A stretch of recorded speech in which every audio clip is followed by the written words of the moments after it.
जैन भाई एक मिनट खलो वरना मेरी गल सुनो। ਅੱਜ ਖੈਰ ਤੇ ਆ ਸਵੇਰ ਦੇ ਬੜੇ ਚੱਕਰ ਲਾ ਰਹੇ ਹੋ। ਸਾਡੇ ਚੌਧਰੀਆਂ ਅੱਜ ਪੀਰ ਸਾਹਿਬ ਆ ਰਹੇ ਨੇ ਤੇ ਉਹਨਾਂ ਦੇ ਖਾਣੇ ਪੀਣੇ ਦਾ ਬੰਦੋਬਸਤ ਕਰ ਰਹੇ ਹਾਂ। ਹਲਾ ਠੀਕ ਹੈ, ਜਿਸ ਟਾਈਮ ਤੇਰੇ ਚੌਧਰੀਆਂ ਪੀਰ ਸਾਹਿਬ ਆਵੇ ਨਾ ਤੇ ਮੈਨੂੰ ਇਤਲਾਹ ਜ਼ਰੂਰ ਕਰਨੀ ਹੈ। ਜੀ ਠੀਕ ਹੈ। ਠੀਕ ਹੈ, ਜਾ ਸਕਦਾ। ਪੀਰਾਂ ਪਤਾ ਨਹੀਂ ਆਉਣਾ ਕਿਹੜੇ ਟਾਈਮ ਹੈ, ਟੁਰ ਟੁਰ ਕੇ ਮੇਰੀ ਬਿਨਾ ਚੀ ਗਈ ਹੈ। ਇਹਨਾਂ ਬੀਬੀਆਂ ਨੂੰ ਬੰਦਾ ਕੀ ਆਖੇ। ਪੀਰ ਸਾਹਿਬ ਜਿਹਦੇ ਟਾਈਮ ਦਿੱਤਾ ਹੈ ਬੀਬੀਆਂ ਵੱਤ ਫੋਨ ਪੀਆਂ ਕਰਦੀਆਂ, ਉਹਦੇ ਕਿਸ ਟਾਈਮ ਵਹਿਣਾ ਤੁਸੀਂ? ਇੱਕ ਆ ਤਕੜੀ ਸਾਮੀ ਆਉਂਦੀ ਪਈ ਪਹਿਲ ਇਨ ਭੁਗਤਾ ਲਵੀਏ ਵਤ ਉਹਦੇ ਹੀ ਵਹਿਣਾ। ਕਰਮਾਂ ਨੇ ਪੀਰਾਂ ਬੜਾ ਗਲਤ ਜਾਈ ਤੇ ਡੇਰਾ ਬਣਾ ਛੜਿਆ। ਇਹਦਾ ਗੱਡੀ ਵਾਲਾ ਤੇ ਰਾਹ ਹੀ ਕੋਈ ਨਹੀਂ। ਟੋਰ ਟੋਰ ਕੇ ਮੇਰੀ ਤੇ ਹੈ ਬਿਨਾ ਚੀ ਗਈ ਹੋਈ। ਸ਼ਾਦੀ ਕਰਾਉਣੀ ਤੇ ਟੋਰੇ ਤੇ ਵਤਨ ਕਰਨੇ ਪਾਉਣੇ।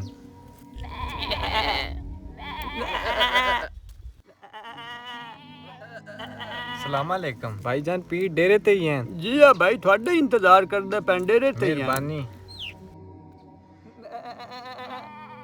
ਚੂਰੇ ਜੋਗੀਆਂ ਪਿੱਛੋਂ ਚੁੱਪ ਲੱਗੀਆਂ ਆਈਆਂ ਨੇ, ਪੀਰਾਂ ਨੂੰ ਵੇਖ ਬਕਾ ਟੱਡ ਦਿੱਤੇ ਨੇ। ਅੱਲਾ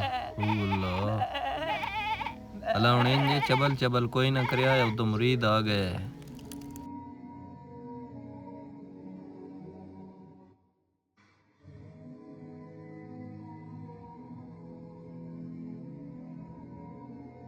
ਇਹਨਾਂ ਨੂੰ ਪਾਣੀ ਵੀ ਖਾ ਲਵੇ, ਗਰਮੀ ਬੜੀ ਹੈ। ਜੀ ਠੀਕ ਹੈ।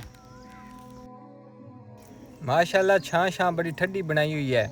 ਤੁਹਾਡੇ ਆਸਤਾਨੇ ਤੋਂ ਪਤਾ ਕੀਤਾ, ਉਹਨਾਂ ਆਖਿਆ ਇਸ ਟਾਈਮ ਮਾਲੇ ਵਾਲੇ ਡੇਰੇ ਤੇ ਗਿਆ ਹੋਏ। ਆ ਮੁਰੀਦ ਇੱਥੇ ਚੁਪਹਿਰਾ ਦੁਪਹਿਰਾ ਲੈ ਆਉਂਦੇ ਨੇ, ਵਤ ਜੱਟ ਇੱਥੇ ਵੀ ਟਾਈਮ ਦੇਣਾ ਪਉਂਦਾ। ਅੱਛੀ ਗੱਲ ਏ, ਡੇਰੇ ਤੇ ਵੀ ਟਾਈਮ ਸ਼ੈਮ ਦੇਣਾ ਚਾਹੀਦਾ। ਅਸੀਂ ਵਾ ਟਾਈਮ ਨਾਲ ਹੀ ਤੁਹਾਡੇ ਕੋਲ ਪਹੁੰਚ ਗਏ ਹਾਂ। ਸਾਨ ਇਤਲਾਹ ਲੱਭ ਗਈ ਤਾਂ ਹੀ ਅਸੀਂ ਤੁਹਾਡੇ ਵਾਸਤੇ ਬਹਿ ਗਏ ਆ, ਨਹੀਂ ਤੇ ਅਸੀਂ ਤੋਂ ਨਿਕਲੂਗਾ ਸੇ। ਪੀਰ ਸਾਹਿਬ 4 ਬੱਕਰੇ ਹੋ ਗਏ ਨੇ, ਅਜੇ ਤੱਕ ਮਲਕ ਸਾਹਿਬ ਦੀ ਸ਼ਾਦੀ ਦਾ ਨਿਜ਼ਾਮ ਨਹੀਂ ਬਣਦਾ ਪਿਆ। ਹੋਰ ਕਿਤਨੇ ਬੱਕਰੇ ਚਾੜਨੇ ਪੋਸਨ? ਲੈ ਲਿਆ ਬੱਕਰੀਆਂ ਦੀ ਹੁਣ ਕੋਈ ਨਹੀਂ ਜ਼ਰੂਰਤ, ਤੇ ਸ਼ਾਦੀ ਇਨਸ਼ਾਅੱਲਾ ਇੱਦੀ ਹੁਣ ਹੋਵੇ ਸੀ। ਠੀਕ ਹੈ ਪੀਰ ਸਾਹਿਬ, ਹੁਣ ਸਾਨੂੰ ਇਜਾਜ਼ਤ ਦਿਓ, ਤੁਸੀਂ ਵੀ ਕਾ ਲਿਓ ਤੇ ਸਾਡੇ ਹੱਕ ਵਿੱਚ ਦੁਆ ਜ਼ਰੂਰ ਕਰਿਆ। ਇਨਸ਼ਾਅੱਲਾ ਕੰਮ ਹੁਣ ਤੁਹਾਡਾ ਹੋਵੇ ਸੀ। ਸ਼ੁਕਰ ਹੈ ਖਲੀਫੇ ਨਾਲ ਵੇਦੇ ਪਏ। ਅਸੀਂ ਤੇ ਨਜ਼ਰਾਨੇ ਆਉਂਦੇ ਰਹੇ ਨਾ, ਤੇ ਇੱਕ ਸਕੂਟਰ ਮੈਂ ਹੋਰ ਕਿਸ਼ਤਾਂ ਤੇ ਕਢਾ ਲੈਣਾ। ਬੜਿਓ ਕਿਦੇ ਗਿਆ ਹੋਰ ਜਲਦੀ ਆ, ਮੈਂ ਨਿਕਲਣਾ ਵੀ ਹੈ, ਮੈਂ ਲੇਟ ਪਈ ਹੁੰਦੀ। ਗੱਲਾਂ ਬਾਤ ਕਰਸਾਂ, ਪੀਰ ਸਾਹਿਬ ਉਹਦੇ ਬੁਲਾਉਂਦੇ ਪਏ ਨੇ। ਹਾਂ ਸੱਚੇ ਪੀਰ ਉਹਦੇ ਬੀਬੀਆਂ ਵੀ ਬਹਿਣਾ। ਖਲੀਫਾ ਸਾਹਿਬ ਇੱਕ ਵਾਰੀ ਰੁਕੋ ਨਾ। ਇਹ ਹੁਣ ਕੌਣ ਆ ਗਈ? ਪੀਰ ਸਾਹਿਬ ਡੇਰੇ ਤੇ ਹੀ ਆਣ। ਅੱਗੇ ਤੇ ਡੇਰੇ ਤੇ ਆਣ, ਹੁਣ ਦਾ ਨਹੀਂ ਪਤਾ, ਵੇਖ ਕੇ ਅਸੀਂ ਤੈਨੂੰ ਦੱਸਦੇ ਆਂ। ਬਾਤ ਮੈਂ ਠੋਏ ਦੱਸਿਆ ਧੁੱਪ ਵੱਡੀ ਏ। ਅੱਲਾ ਕਰੇ ਆਈ ਪੀਰ ਮਿਲ ਵੈਨ, ਮੈਂ ਤਾਂ ਬੜਾ ਸਫ਼ਰ ਕਰਕੇ ਆਇਆ।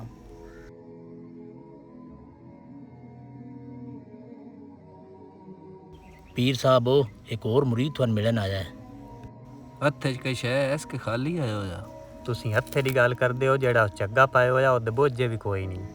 ਉਹਦੇ ਬੀਬੀਆਂ ਫੋਨ ਤੋਂ ਫੋਨ ਕਰਦੀਆਂ ਪਈਆਂ, ਉਹਦੇ ਵੀ ਵਹਿਣਾ ਪਰ ਇੰਟਾਲ ਛੱਡੋ। ਦੋਵੇਂ ਜੇ ਮੂੰਹ ਚਾਈ ਵੰਦੇ ਹੋ ਰੇ ਪਿੱਛਾ ਹਟਿਆ ਹੋ। ਪਤਾ ਨਹੀਂ ਖਲੀਫੇ ਕਿਦੇ ਵਗ ਗਏ, ਮੈਂ ਤਾਂ ਤਰੇ ਵੀ ਲੈਂਦੀ ਪਈ। ਪੁਰਾਣਿਆ ਕਿਦੇ ਵਗ ਗਿਆ? ਜੀ ਆ ਖਲਾ। ਪੀਰ ਸਾਹਿਬ ਕੋਈ ਨਹੀਂ, ਪੀਰ ਸਾਹਿਬ ਕਦੇ ਨਿਕਲ ਗਏ, ਤੂੰ ਵੱਧ ਕਿਸੇ ਟਾਈਮ ਆ ਜਾਵੀਂ। यार मैं बड़ा सफर करके आना, तेरी मेहरबानी, मेरी आज मुलाकात करवा दे। यार मैं पीरां दा खलीफा होके तेरे नाल कूड़ मारना। आज पीर साहब ते नहीं मिल सकदे, बात किसे टाइम आवी तो उनको बहस ना मेरे नाल करी। गरीब बंदे दा भी कोई हाल नहीं।